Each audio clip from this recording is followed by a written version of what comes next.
joined us. Just to recap, this is our New York Tech alumni, Where Does the Future of Education Go From Here workshop. If you've been following along with our social media and our alumni newsletter, you'll see that we have been hosting quite a few events and resources for our alums during these times. And we'll be continuing to host webinars on topics that are of interest, as well as educational. And then there's some happy hours that we're hosting as well. So keep a lookout on our social media pages, in your inbox. I'm going to pass it over to Stan Silverman, who will be our presenter for the afternoon. If you have any questions, please feel free to throw them into the chat. And we will be recording this session and posting it on the alumni site for future viewing. So passing over to you, Stan. Thank you, everyone, and enjoy. Thank you. And good afternoon and good evening. My name is Stan Silverman. I'm going to give you a little bit of an introduction. So to set a context of where I'm coming from in this discussion. So I'm a professor in the College of Arts and Science in the Department of Education. I also run a department at NYIT called Technology-Based Learning Systems, whose focus is on appropriately using technology in the instructional environment. Inside of my department, we support the online program. And prior to COVID-19, we supported about 161 courses per semester. After COVID, we're supporting about 1,800 courses. So the perspective obviously has changed when you're dealing with 161 and you're suddenly going to 1,800. Another hat that I wear sits outside of NYIT, and that's I'm a member of the New York State Board of Regents Technology Policies and Practices Council. That's a government organization that sets policy or helps frame policy for the state education department through the Board of Regents around the issues associated with technology, one of which happens to deal with the issues related to online and remote learning. And the last hat that is relevant for this is that I also sit on a national group that serves the state education departments for the 50 states and the territories. That member organization, it consists of people from each of the state education departments, again, focused on the issue of policy and practice around this. So the lenses that I'm going to look through are those lenses and how that relates to what's happening in the world of education. So obviously, things have changed, and they've changed pretty rapidly.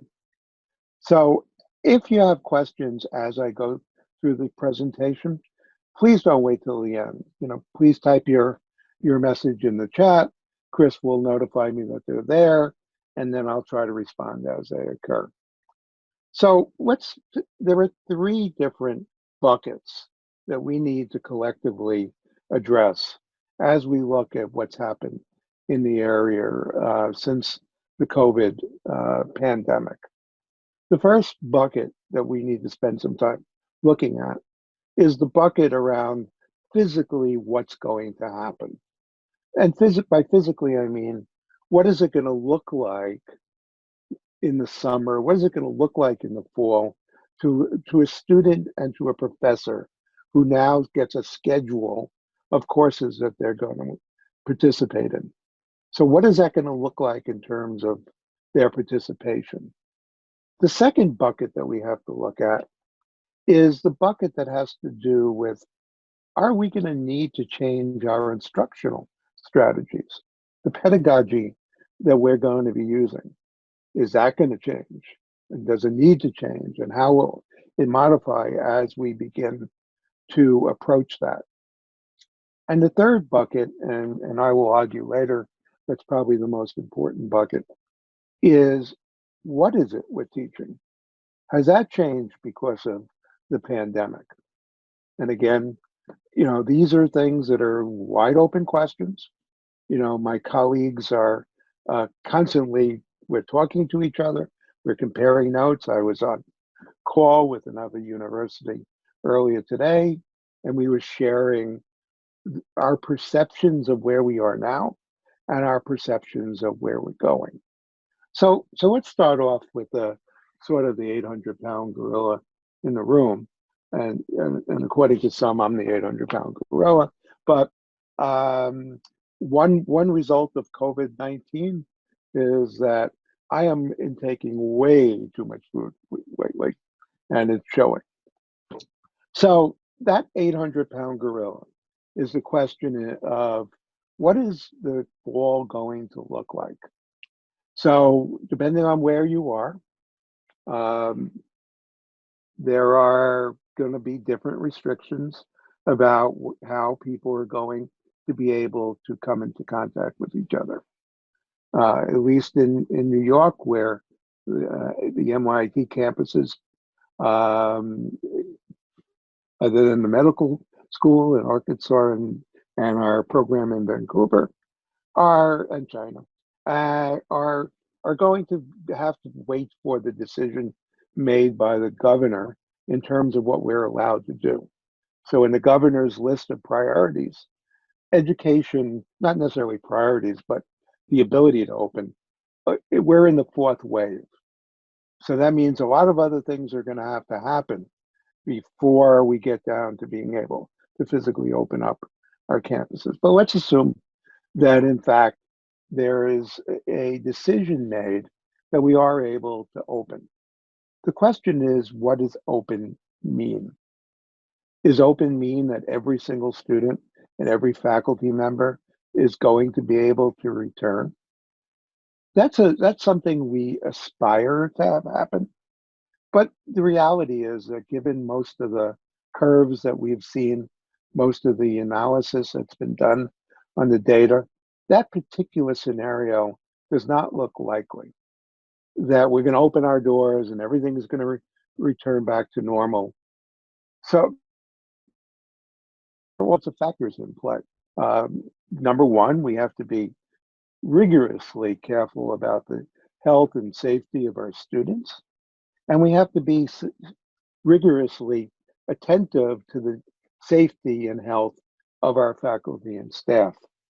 One of the things that they keep reinforcing is that there's a disproportionate impact on older people.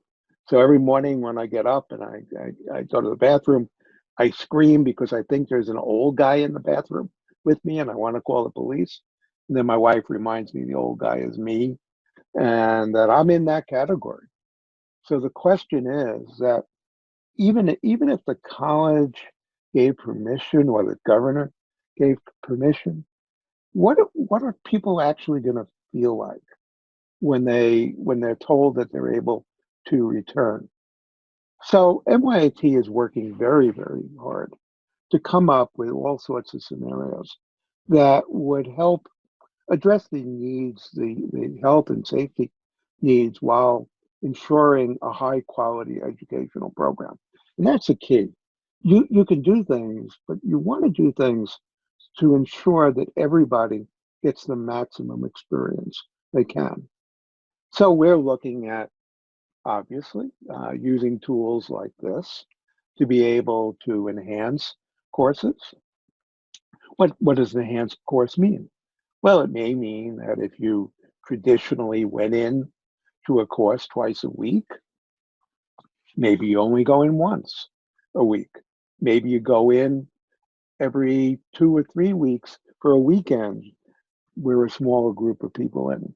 So one of the concepts is going to be is that we're going to appropriately try to blend the technological experience with the high touch experience. So that's one clear scenario. Another scenario may emerge that says, okay, why don't we install like video units in multiple classrooms, and that students who feel comfortable coming to a physical class can do that, and other students may participate remotely. That means we're going to have to work on the quality of the technology, making sure that we have high quality audio and high quality video, and there's no Zoom bombing going on where other people are able to get in. So that's another scenario that we're going to work with. A third scenario may be that what we're going to do is create robust online courses. So courses that are not simply here's a bunch of problems to solve and you throw them back to me, but problems that an environment where you're truly interacting, that everybody is getting a chance to exercise what they know and what they're able to do. I know that, for example, in my own courses, I've been teaching online for 35 years. That scares me at a number of levels. But part of what that 35 years has allowed me to do is allowed me to experiment and find out things that work and don't work. So one of the things I'm personally experimenting with my students right now is distributing hands-on material to them. It happens to be material that they can use for science related experiments. So they get a kit, and in the kit, they're able to work with the materials inside that kit. So physically, from a physical perspective, we're going to be looking at lots and lots of ways of being able to address the physical needs of people being able to come through and participate and get a full quality education. No one at all has a mind of simply putting things up. What we have in mind is creating the highest quality interaction possible. So that in itself presents a series of issues. There's another secondary set of issues here, and that's what happens to the educational system for all students, not just for those in college, because our society has been built on the ability of people, there are families, people go out to work, they have younger students, they have older students in the home, people who are adults who are pursuing graduate education had a structure underneath them where if they had kids, those kids would go to school. So what does this mean for K through 12? So certainly in New York and throughout the United States, the educational system was uprooted in the same way it was done for higher education. And suddenly we now had all these students in K through 12 that were being forced to work at home. So what does that mean now in terms of a college student who now has to attend maybe being at home, but now being surrounded by siblings, being surrounded by parents, being surrounded by family in a more contained space. So how do you arrange that situation? So one of the factors that uh, we will be looking at is how do we support students who may be in those environments? So it's not just simply here we are at NYIT live in a vacuum. We actually live within the context of a much broader issue. And that brings to mind the next bucket that we have to look at, and that's the bucket of pedagogy. Pedagogy is how we teach people. And unfortunately, our system of pedagogy is almost 500 years old. Uh, when Gutenberg developed the printing press, it changed the nature of the way instruction was occurring. In theory, it opened it up to more broadly for more people to participate. But what it did was it established the fact that there was a font of knowledge somewhere, and that someone was going to explain that knowledge to you. And pretty much our educational system has been built in that model, where there is somebody who has a great deal of knowledge, and experience and skill, and they're sharing that information with you. For many, many centuries, they have used grand technology like the printing press and the blackboard and then the whiteboard to be able uh, to explain things to people. The textbook industry makes billions of dollars selling textbooks to students.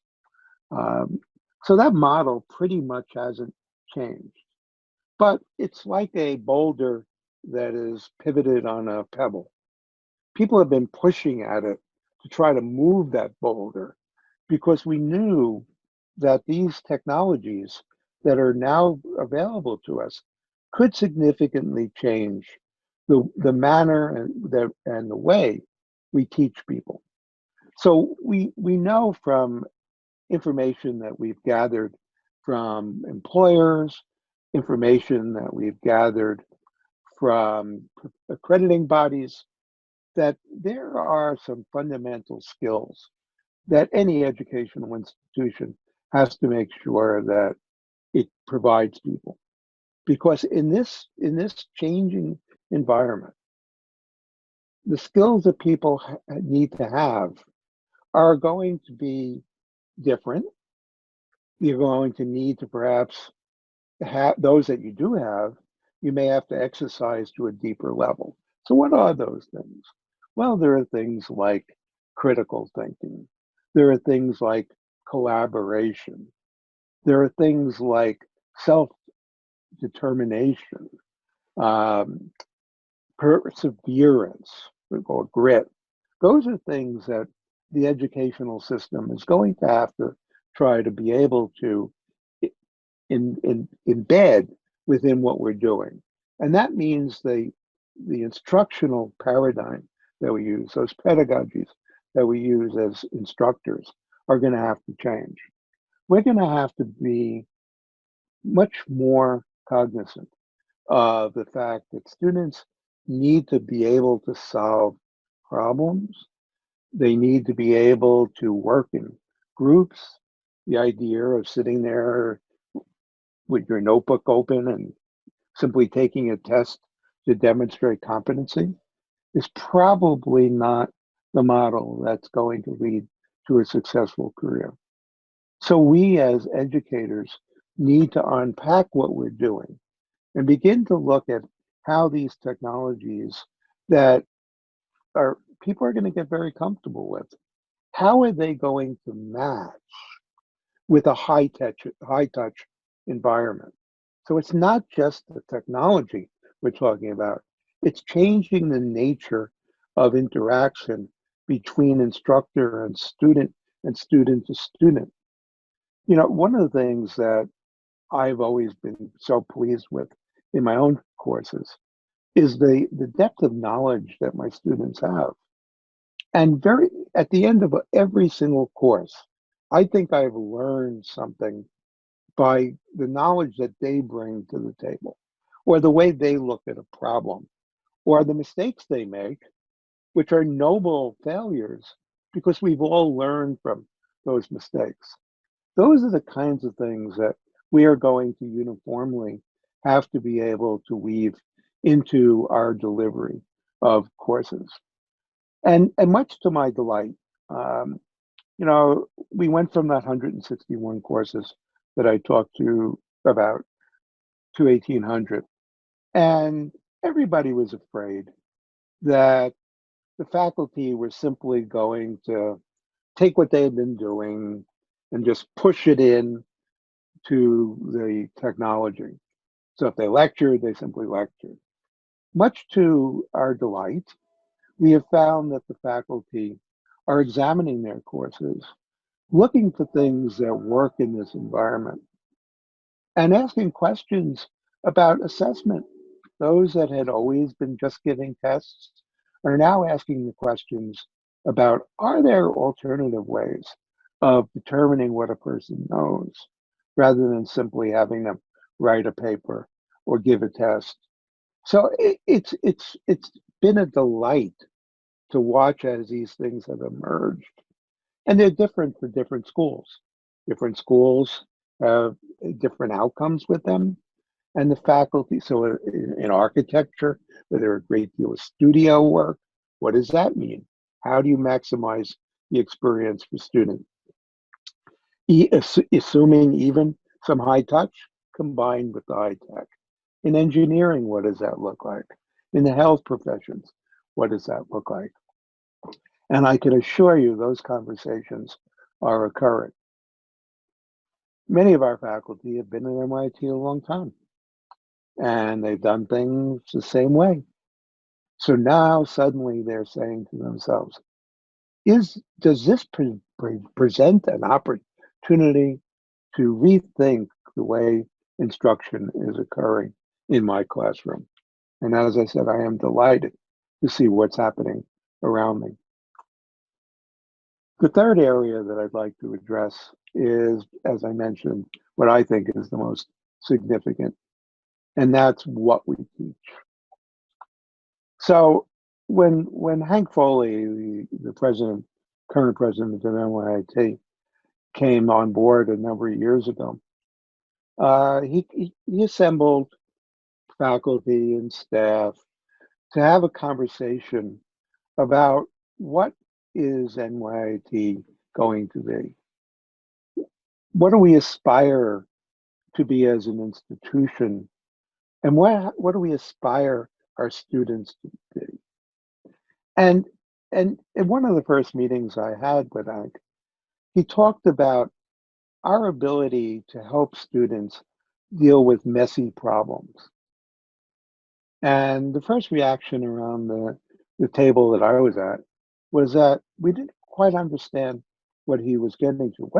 What's a messy problem, and how does that relate to an education in the 21st century? Well, if ever there was a messy problem, COVID-19 has turned into one. That every aspect of what we do has been touched, whether it's from how we get our groceries, the food chain, conversations about flattening curves, care of the elderly, our health profession, being able to adapt and adopt to new strategies, fast tracking drugs, all of this in a way that was very different. So the conversation, since once I got here, we're around this institution has been around how do we change what we're teaching students? And this is not the how, this is the what, so that they're able to address these issues. You know, one of the great prides of NYIT is we've created alumni like you that have been able to make a difference in the world. And sometimes, you know, that difference was obvious. You can go into your workplace, you do your work, you create a company. But now there's a much greater demand going to be placed on people coming into the workplace. And that is that they're going to be able to work within a very flexible environment where everything is interconnected. You know, part of our conversations of how to at the institution has been about how do we go across content. So we have cross content courses, trans content courses, so that it's not just the eyes through an engineer's eyes or a health profession's eyes or a computer scientist's eyes or a philosopher, that we're going to prepare our students fundamentally to be able to deal in this messy world with messy problems. You know, I am amazed what I see coming out of some of our alumni and our students. You know, they have responded to this in ways that are just amazing.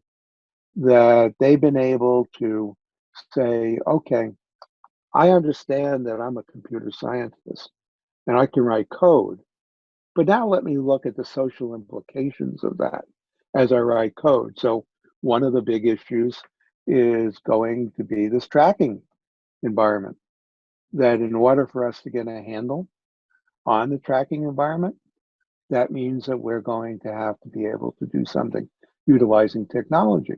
Well, yeah, there's the computer science part of that. There's part of that which will be creating infrared probes or enhancing infrared probes to be able to determine temperature. There's going to be the social aspects of that, of how people are able to share data. There's going to be the analysis, the data systems around that, to be able to analyze that data and to inform health professionals about what to do.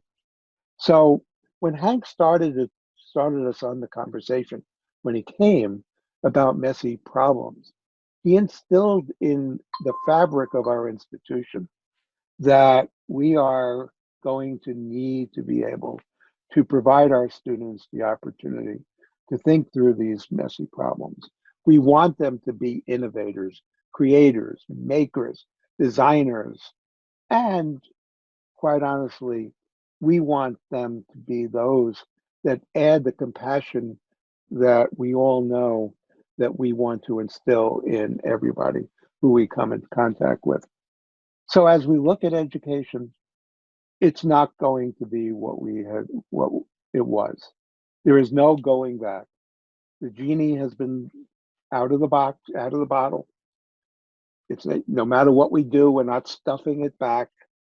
People are going to realize that a combination of the high touch and the high technology are the only ways that we're going to be able to address problems like COVID-19. COVID-19, unfortunately, probably won't be the last problem we've ever going to encounter. You know, just in New York, we've had hurricanes and we've had 9/11 and we've had disruptions. We've had that people have had to be able to look at problems in ways differently than they normally have been exposed to them. It's not going to be reading in a textbook and simply solving this problem. You know, one of the things that I have always been amazed with, I'm lucky to have been teaching for the 35 years that I have. And periodically, a student will call, ex-student will call up and ask if we can, go out to dinner or if they can come see me. They almost never talk about F equals MA, where I'm a physicist by background. They talk about what NYT did for them and to enable them to get where they are. So I hope that all of us will be part of this discussion. There is no simple answer to this. It is a messy problem, and we all look forward to working with you. So with that, I've been told to make sure that I leave time for questions, and I would like to open it up for any questions. Please just type them into the chat. I promise I won't grade it. Well, I guess there are no questions. So, I see one. So the answer about Google Classroom and using it in grades K through 3 is that is not going to go away. Teachers are finding that things like Google Classroom, Microsoft Teams are going to find a useful place, whether they're simply a place for a depository for students to build portfolios, or whether they're a way of students interacting with each other, the quote flipping of the classroom. Those are not going to go away. So just today, I had asked my staff to start looking at a facility called whiteboard.fi, which enables you within Google Classroom to push out whiteboards to students, and you can see all the whiteboards of all the students working at the same time. That's a very powerful tool. And whether or not students are at home or whether students are in the classroom, that would be an extremely valuable tool to have as part of the classroom. Of course, the one thing I would add is we have to make sure that it's grade appropriate. What a kindergarten student does and what a third grade student is able to do are significantly different. So the question of the lesser product Um, I'll start with that at one edge, and that I know there's at least one person here who has taken me for a course, and it was a fully online course before COVID existed. Very rarely has a student ever said that the amount of work that they've done and the products they produced has been less than they would have received if they had had me in a face-to-face classroom. So obviously, when you go from 0 to 60 in 2 seconds, which we've had to do, that the not everything was put in place ideally. But I think what's going to happen is that the product that we're going to produce will in fact be better because we're going to be able to integrate the best of the high touch with the best of the technology. And that boulder I was talking about that sort of pivoted on that pebble, that educational boulder is going to begin to move. And people are going to understand that our ability to utilize the technology is going to enhance that educational program.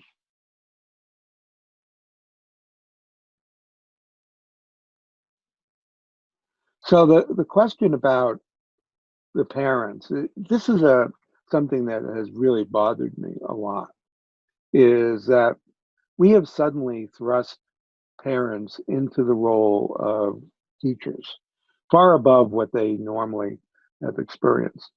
There are lots and lots of memes going around of parents that said, I suspended the first student, I suspended the second student, and then I had to collapse because they just don't know how to deal with this.